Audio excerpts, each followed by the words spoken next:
आजकाल जेव्हा आपण बघतो की डिव्होर्स होत आहे, तुम्ही काय सांगाल एखाद्याच्या आयुष्यामध्ये जोडीदार म्हणजे नवऱ्याला बायको किंवा बायकोला नवरा मिळणं चांगलं, हे किती महत्वाचं आहे? किती महत्व असतं आपल्या जोडीदाराचं आपल्या आयुष्यात आपल्याला सक्सेसफुल बनण्यासाठी? चेतन सर, तुम्हाला मी आता डेटा सांगणार आहे.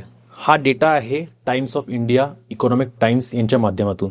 हा डेटा असं सांगतो 2019 पासून ते 2024 पर्यंत आतापर्यंत 40,000 लोकांनी आत्महत्या केली किंवा त्यांनी विष घेतलं. अशा टाईपचे त्यांना त्यांच्या अंगावर मृत्यू ओढवलेला आहे. त्याचं रिझन आहे की त्यांना लोनलीनेस फील झाला. भले ते मॅरिड आहेत पण त्यांना लोनलीनेस फील झाला. दुसरी गोष्ट अशी की त्यांच्या पार्टनरसोबत बिलकुल पटत नाही, त्यामुळे त्यांनी आत्महत्या केली. तर हा जो नंबर आहे 40,000 हळूहळू वाढतो आहे. ऍट द सेम टाइम नुसतं आत्महत्याचं प्रमाण नाही वाढत आहे, तर डिव्होर्स रेट वाढत आहे.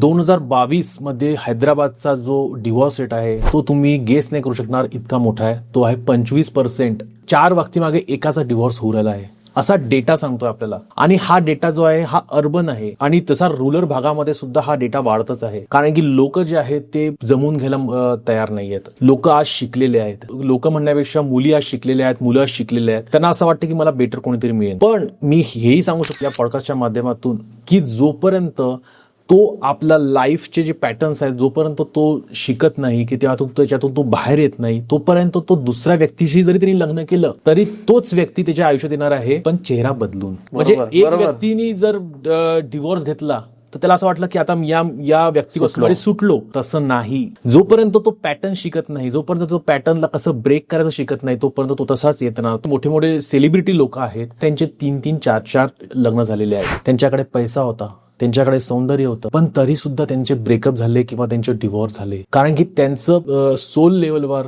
जेव्हा आत्माचा जो लेवल आहे त्याच्यावर त्यांचं पटतच नाही आणि त्यामुळे त्यांचं ब्रेकअप होतंय. पूर्ण व्हिडिओ बघण्यासाठी YouTube वर जाऊन बँटर विथ चेतन सर्च करा.